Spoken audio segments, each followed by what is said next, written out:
Bonjour à tous. Il y a quelques jours, nous avons publié une première vidéo consacrée à l'analyse de la liste électorale provisoire de 2025. Étant donné l'enjeu crucial de la prochaine élection présidentielle, il nous semble quand même essentiel de créer un espace d'échange direct avec vous. À chaque nouvelle vidéo, ou dès que vous en exprimerez le besoin, nous prendrons le temps de répondre à vos questions de façon claire et factuelle, et sans détour. Voici donc une série de questions qui reviennent souvent et auxquelles nous allons répondre dès maintenant. Nous avons par exemple Garvey qui pose la question suivante. C'est la période du contentieux et je pense que c'est le moment approprié d'envoyer toutes les preuves que vous aviez pour confondre la CEI. Merci Garvey pour votre question, que vous êtes d'ailleurs nombreux à nous poser régulièrement. Et vous avez raison, oui c'est bien pendant la période du contentieux que les irrégularités doivent être dénoncées. Et c'est exactement ce que le PPACI a fait. Dès 2023, nous avions relevé près de 3 millions d'irrégularités que nous avions documentées et transmises à la CEI, notamment lors de notre dénonciation officielle du 14 juin 2023. Nous ne nous sommes pas arrêtés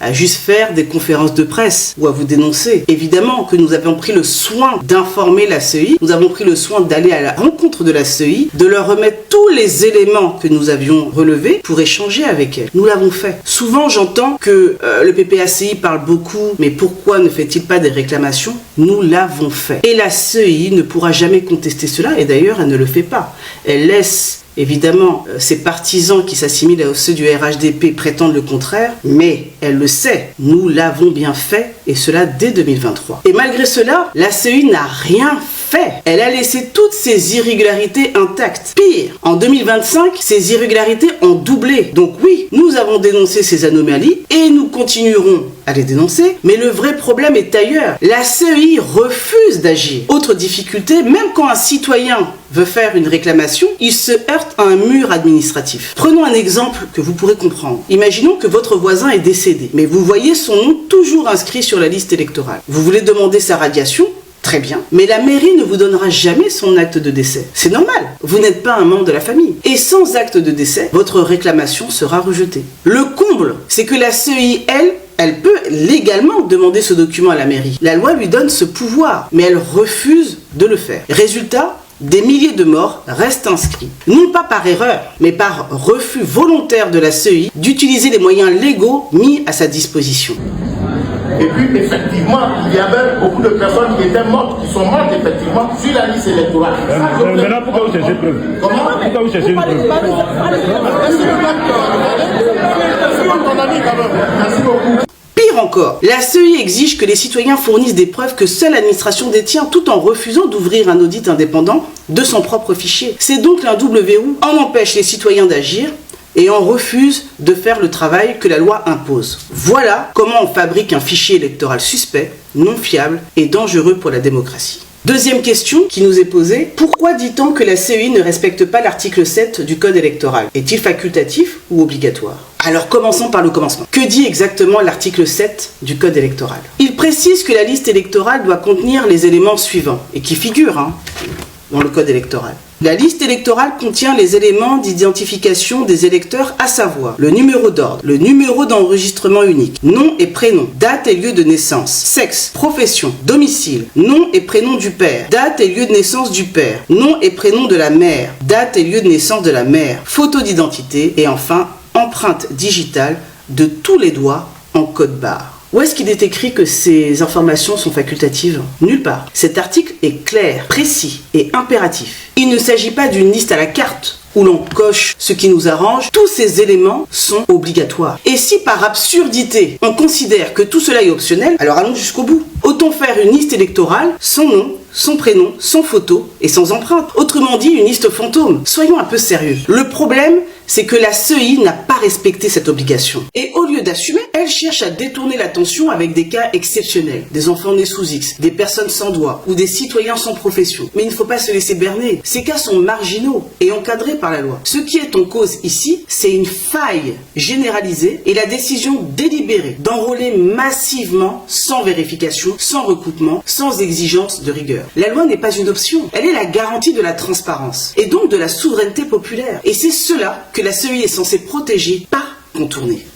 Troisième question qui nous a également été adressée par mail et qui est la suivante. L'application stricte de l'article 7 ne revient-elle pas à exclure les personnes nées sous X, sans mère ou père connu, ou amputées d'une main, ou encore des personnes qui n'ont qu'un seul prénom, alors que le mot prénom est écrit au pluriel dans le code électoral? Évidemment que non, mais soyons honnêtes. Est-ce qu'il y a 6 millions d'Ivoiriens amputés de leurs mains? Est-ce qu'il y a 6 millions d'Ivoiriens qui ignorent l'identité de leurs parents? Poser la question, c'est déjà y répondre. Les exemples agités par la CEI, personnes sans doigt, enfants nés sous X, sont des cas exceptionnels, parfaitement encadrés par des régimes dérogatoires, et ne peuvent en aucun cas justifier une désorganisation à l'échelle nationale. L'absence d'un doigt, par exemple, n'empêche pas l'enregistrement biométrique. Les systèmes modernes, ceux de l'ONESI inclus, prennent en compte les cas particuliers et enregistrent cette donnée comme telle. Le pluriel dans le mot prénom ne signifie pas qu'il en faut obligatoirement 2 au moins. Le droit civil reconnaît parfaitement les personnes ayant un seul prénom. Insinuer le contraire, c'est confondre la grammaire avec le droit. Ne pas avoir une profession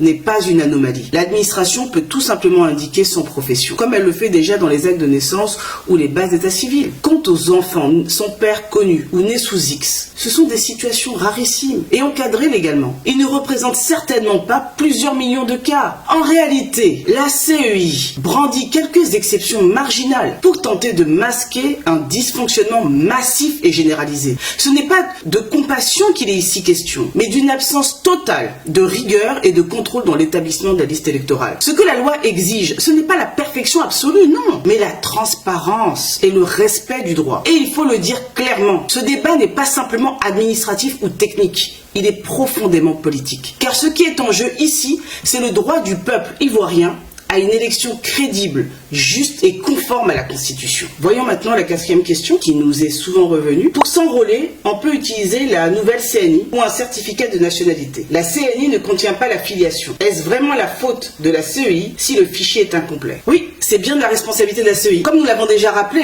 l'article 4 de la loi du 9 octobre 2001 donne à la CEI le pouvoir explicite de solliciter toutes les informations utiles auprès de toutes les administrations du pays. Autrement dit, elle avait l'entière capacité et l'obligation d'obtenir les données de filiation auprès de l'ONESI, des mairies ou des tribunaux. Si elle a choisi de ne pas le faire, alors elle engage pleinement sa responsabilité. Alors, est-ce que tout le monde a compris bien cette étape? Il est bon de le préciser, je vais reprendre. Alors, quand le requérant arrive, en principe, je vous explique, quand le requérant vient avec sa carte nationale d'identité, nouvelle formule, le nom des pères et mères ne sont pas inscrits au dos. Donc on demande au requérant d'envoyer l'extrait de naissance où sont mentionnés les noms de ses pères et mères. Et nous vérifions et nous remettons à l'agent formulaire qui va se charger de remplir le formulaire. Il n'est pas obligatoire d'avoir un extrait d'acte de naissance pour se faire enrôler. L'extrait d'acte de naissance ne fait pas partie des pièces pour se faire enrôler. Quand le citoyen vient avec sa carte nationale d'identité, il n'est point besoin de lui demander un extrait d'acte de naissance. Le fichier est incomplet, non pas par manque d'informations disponibles, mais parce que la CEI a refusé de faire les vérifications nécessaires alors qu'elle en avait les moyens, le droit et le devoir. Alors bien sûr, vous allez voir, elle brandira sûrement le décret du 5 septembre 2024 qui fixe les modalités de révision de la liste électorale. Elle vous dira que ce décret prévoit qu'un électeur peut s'enrôler avec une CNI en cours de validité, un récépissé d'enrôlement de l'ONESI ou un certificat de nationalité. Elle le fera. Mais ce que la CEI ne vous dira jamais, c'est que ce décret a été élaboré sur sa propre proposition. Oui, c'est la CEI elle-même qui a proposé ce texte. Regardez bien le décret. Il est écrit sur proposition de la CEI. Donc si ce décret est insuffisant pour garantir le respect de l'article 7 du code électoral, la CEI ne peut s'en prendre qu'à elle-même. Et le plus grave, c'est que même avec la nouvelle carte d'identité, la CEI avait un moyen simple d'obtenir la filiation des électeurs. Il lui suffisait de transmettre à l'ONESI le numéro NNI qui figure sur la CNI. En retour, l'ONESI peut fournir la filiation complète du titulaire. C'est un processus normal qui peut être utilisé. Alors la première étape, c'est l'identification. Il faut identifier le citoyen dans un état donné pour qu'il puisse remplir les conditions d'exercice de ses droits dans l'État. Tant que le citoyen n'est pas identifié, il ne peut pas exercer ses droits. D'où la nécessité de l'identifier. Mais là encore, la CEI a préféré ne rien faire. Elle a choisi l'enrôlement à la chaîne, sans croisement, sans contrôle, sans vérification, pour ensuite se cacher derrière des pièces incomplètes qu'elle avait pourtant les moyens de compléter. Et puisque la CEI aime parsemer ses réponses de locution latine, croyons que ça la rend intelligente. En voici une qui va parfaitement. Nemo auditur propriam turpitudinem allegans. Tous les juristes la connaissent. Nul ne peut se prévaloir de sa propre turpitude. En clair, la CEI ne peut pas proposer des règles, les appliquer mal, puis prétendre qu'elles sont à l'origine des dysfonctionnements qu'elle a elle-même provoqués. Voyons maintenant une question qui nous a été posée par Ricky Sanogo. Je le cite: « Je vous remercie pour cette analyse pertinente. Une question subsiste néanmoins. Ces 6 millions d'erreurs d'écriture sur la liste électorale, depuis quand sont-elles présentes ? Or, entre 2011 et aujourd'hui, seulement 3 millions d'électeurs se sont ajoutés à la liste. Pourquoi le PPACI, ex-FPI, alors au pouvoir et majoritaire, n'a-t-il pas engagé de mesures correctives pour résoudre ce problème ? Je serais reconnaissant de votre éclairage sur ce point. Merci. Merci Ricky Sanogo pour cette question. D'abord, appelons les choses par leur nom. Il ne s'agit pas d'erreur d'écriture, mais bien de 6 millions d'irrégularités et de fraude électorale. Ce n'est pas une coquille, c'est une alerte démocratique. Ces anomalies sont bel et bien présentes sur la liste électorale provisoire de 2025. En 2023, elles concernaient un peu moins de 3 millions d'électeurs. Ça veut dire quoi? Ça veut dire qu'en 2 ans, le chiffre a doublé. Et ce n'est pas une estimation hasardeuse. Ces données viennent du fichier officiel transmis par la CEI elle-même. Alors que s'est-il passé entre-temps? Ce n'est clairement pas le fait des électeurs, car seulement environ 600 000 personnes ont sollicité une modification de leurs données personnelles. Il est donc mathématiquement impossible que 3 millions de citoyens aient soudainement oublié l'identité ou la date de naissance de leurs parents en 2 ans. Autrement dit, la manipulation du fichier électoral ne vient pas des électeurs, mais bien de l'intérieur de la CEI. Et c'est à elle de s'expliquer. On ne parle pas ici d'un vieux fichier bricolé en 2011. C'est pas ça, hein. On parle d'un fichier manipulé entre 2023 et 2025,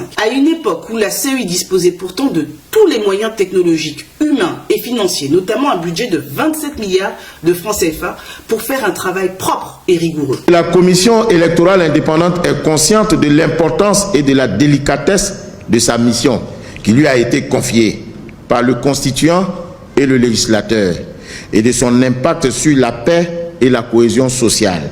En conséquence, son objectif est de produire, conformément aux dispositions légales, une liste électorale propre et crédible pour un processus électoral transparent et fiable, gage d'élections apaisées pour la stabilité et le développement de notre cher pays. Alors non, la CEI ne peut pas se cacher derrière les failles du passé pour excuser ses fautes présentes. Les faits sont là, les chiffres sont là, et la responsabilité est clairement identifiée. Dernière question qui nous a été posée. La CEI dit que ces erreurs sont la conséquence d'une circulaire de 2008 signée par le Premier ministre Guillaume Soro. N'êtes-vous pas responsable? Bon, là on touche le fond de la créativité juridique. De façon CEI, franchement. Sortir une circulaire de 2008 pour justifier l'inapplication d'un article de loi issu d'une ordonnance de 2020, c'est à la fois pathétique, absurde et révélateur. D'abord un petit rappel de base en droit. Une circulaire n'a aucune valeur normative supérieure à une loi. Elle ne peut ni modifier, ni suspendre un texte législatif. Elle sert au mieux à accompagner l'application d'une loi déjà existante, mais pas à réécrire l'avenir. Et pourtant, la CEI veut nous faire croire que cette circulaire de 2008 interprète déjà l'article 7 du Code électoral adopté en 2020, soit 12 ans plus tard. On avait déjà vu, grâce à la CEI, des électeurs plus âgés que leurs parents, des mères accouchant à 160 ans, et même des pères encore à naître en 1953. Maintenant, place au dernier exploit, des circulaires qui remontent le temps pour interpréter des lois futures.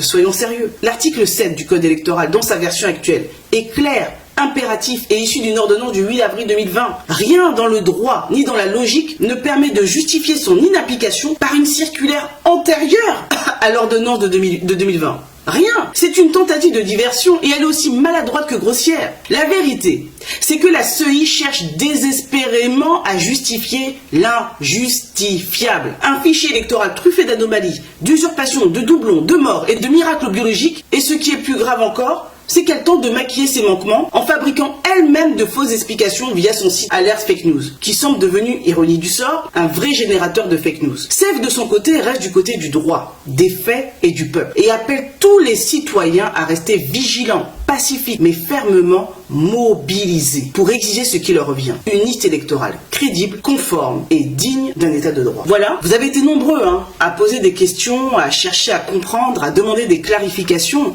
et c'est une excellente chose, car la démocratie c'est aussi cela, comprendre pour pouvoir choisir, s'informer pour pouvoir agir. Nous espérons que ces réponses vous auront permis d'y voir plus clair et surtout de mesurer l'enjeu immense que représente l'assainissement de notre liste électorale. Ce combat n'est pas celui d'un parti politique, c'est celui de tous les citoyens qui veulent une élection transparente, crédible et juste. Et ce combat, il ne se mène pas seulement sur les réseaux, il se mène dans les commissions locales, dans les réclamations, dans la vigilance quotidienne. Alors restons mobilisés, solidaires et déterminés, parce que le vote du peuple ne se marchande pas, ne se trafique pas, ne se vole pas. À très bientôt pour d'autres réponses, d'autres vidéos et surtout d'autres actions. Le combat continue ensemble.